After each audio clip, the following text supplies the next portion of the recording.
ময়মনসিংহ সদর উপজেলা থেকে ময়মনসিংহের মুক্তাগাছার জমিদার বাড়িতে যেভাবে আমরা গিয়েছিলাম এবং সেখানে কি কি দেখলাম এবং জমিদার বাড়ির ইতিহাস আমি আপনাদেরকে জানাবো। ময়মনসিংহের ব্রিজ মোড় থেকে জনপ্রতি 10 টাকা অটো ভাড়া দিয়ে আমরা প্রথমে টাউন হল মোড়ে যাই এবং সেখান থেকে সিএনজি যুগে জনপ্রতি 40 টাকা দিয়ে মুক্তাগাছা সিএনজি স্ট্যান্ডে চলে যাই। সেখান থেকে 8-10 মিনিট পায়ে হাঁটলে মুক্তাগাছা জমিদার বাড়ি। জমিদার বাড়ির পাশেই শহীদ স্মৃতি সরকারি কলেজটি দেখতে পেলাম এবং পাশে একটি আর্মি ক্যাম্প, সম্ভবত এটি অস্থায়ী আর্মি ক্যাম্প স্থাপন করা হয়েছে। কলেজের সামনে থেকে ডান দিকেই হাঁটতে হাঁটতে কয়েক কদম সামনেই দেখতে পেলাম সুবিশাল ঐতিহাসিক সেই রাজবাড়িটি। এইটি হলো মূল ফটক বা প্রধান গেট।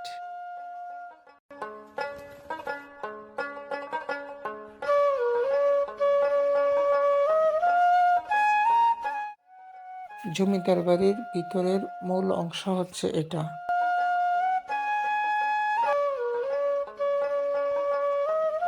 বাড়িটির দরজা এবং দরজার উপরের সুন্দর হাতের কাজের ডিজাইনটা দেখুন। দেখুন কি নিখুঁত হাতের কাজ তখনকার হস্তশিল্পীদের। বর্তমানে এখন আর এগুলো হাতে করা হয় না। হাতের কাজ যে কত সুন্দর হতে পারে তা না দেখিলে বোঝাই যেত না কত সুন্দর নিখুঁত। চলুন এবার মুক্তাগাছা জমিদার বাড়ির ইতিহাস জেনে নেই,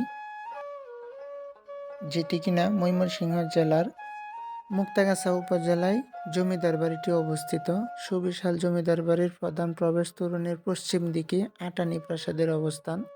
ময়মনসিংহ জমিদারির প্রতিষ্ঠাতা শ্রীকৃষ্ণ আচার্য চৌধুরী 1727 সালে আলীবর্দী খাঁর সময়ে এই জমিদারির বন্দোবস্ত পান। খ্রিস্টীয় 19 থেকে 20 শতকের মাঝামাঝি জমিদার বাড়ির উত্তরাধিকারীগণ অনন্য স্থাপত্য শৈলীতে বিভিন্ন স্থাপনাসমূহ নির্মাণ করেছেন। জমিদার বাড়িটির মধ্যে দুর্গা মন্দির, রাজেশ্বরী মন্দির, তুষাখানা, লোহার নির্মিত দ্বিতল হাওয়াখানা সহ বেশ কয়েকটি ভবন রয়েছে। নাট মন্দিরের পশ্চিমাংশে সাংস্কৃতিক অনুষ্ঠান মঞ্চায়নের জন্য ছিল ঘূর্ণায়মান। আর এই প্রাসাদ প্রাঙ্গণের বাহিরে রয়েছে হর রামেশ্বর মন্দির, পাথরের শিব মন্দির, জোড়া মন্দির ও 3 শিব মন্দির, যা অদ্যাবধি তৎসময়ের প্রত্ন ঐতিহ্য বহন করে চলেছে। 1993 খ্রিস্টাব্দে এ মুক্তাগাছার আটানি জমিদার বাড়ি সহ পার্শ্ববর্তী 4টি মন্দির প্রত্নতত্ত্ব অধিদপ্তর কর্তৃক সংরক্ষিত পুরাকীর্তি হিসেবে ঘোষিত হয়। মুক্তাগাছা জমিদার বাড়ির ইতিহাস প্রায় 300 বছরের পুরনো, যা শ্রীকৃষ্ণ আচার্য চৌধুরী 1725 সালে প্রতিষ্ঠাতা করেন এবং তার পুত্রদের হাত ধরে এর বিস্তার ঘটে, যা আটানি জমিদার নামে পরিচিতি। এটি হচ্ছে লোহা দ্বারা নির্মিত দ্বিতল বিশিষ্ট হাওয়াখানা ভবন। এই জমিদার বাড়ির প্রতিষ্ঠাতা হলেন শ্রীকৃষ্ণ আচার্য চৌধুরী এবং এই বাড়ির আগের নাম ছিল বিনোদ বাড়ি। চলুন এবার জানব মুক্তাগাছা নামকরণের ইতিহাস। মুক্তারাম কর্মকার নামে এক ব্যক্তি একটি পিতলের গাছা উপহার দিলে জমিদার রামরাম আচার্য তার নাম থেকে মুক্তা ও তার উপহার থেকে গাছা শব্দ দুটি নিয়ে জায়গার নাম রাখেন মুক্তাগাছা। তারপর থেকে সেই অঞ্চলের নাম হয় মুক্তাগাছা।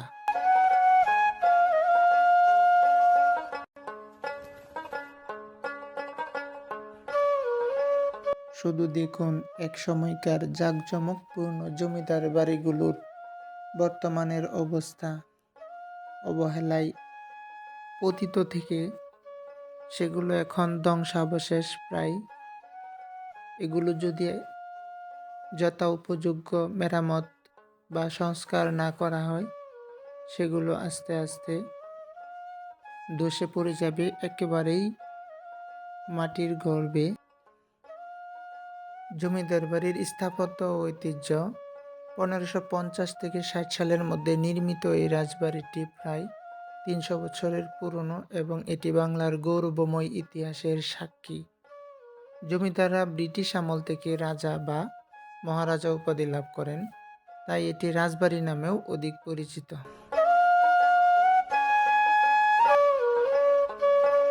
2014 সাল থেকে এর সংস্কার কাজ শুরু হয়েছে, যা বাড়িটির পুরনো ঐতিহ্য ফিরিয়ে আনতে সাহায্য করছে।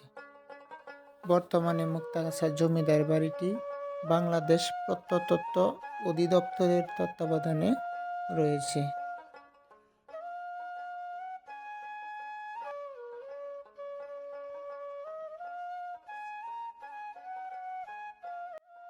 ইতিহাসের সাক্ষী হতে আমিও সেই ঘূর্ণায়মান নাট্যমঞ্চের ঘূর্ণায়ন যন্ত্রটি হাতে ঘুরিয়ে দেখছি এবং সেই স্মৃতিকে ক্যামেরা বন্দি করছে আমার বন্ধু ফয়সাল আহমেদ। দেখতে দেখতে একদম আবার সম্মুখভাগে চলে এসেছি আমরা। এখনই বের হয়ে যাব। জমিদার বাড়ি দেখা শেষ।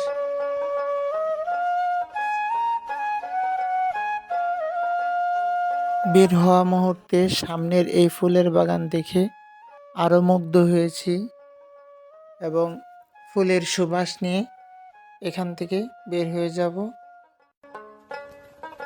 কোনো ভিডিওতে এক্সট্রাভাবে ভয়েস দেওয়া এটি আমার প্রথম ভিডিও। ভিডিওটা যদি আপনাদের ভালো লেগে থাকে লাইক, কমেন্ট, শেয়ার করে আমার পেজটিকে ফলো করবেন। সবশেষে সবার জন্য শুভকামনা। সবাই ভালো থাকুন। আল্লাহ হাফেজ।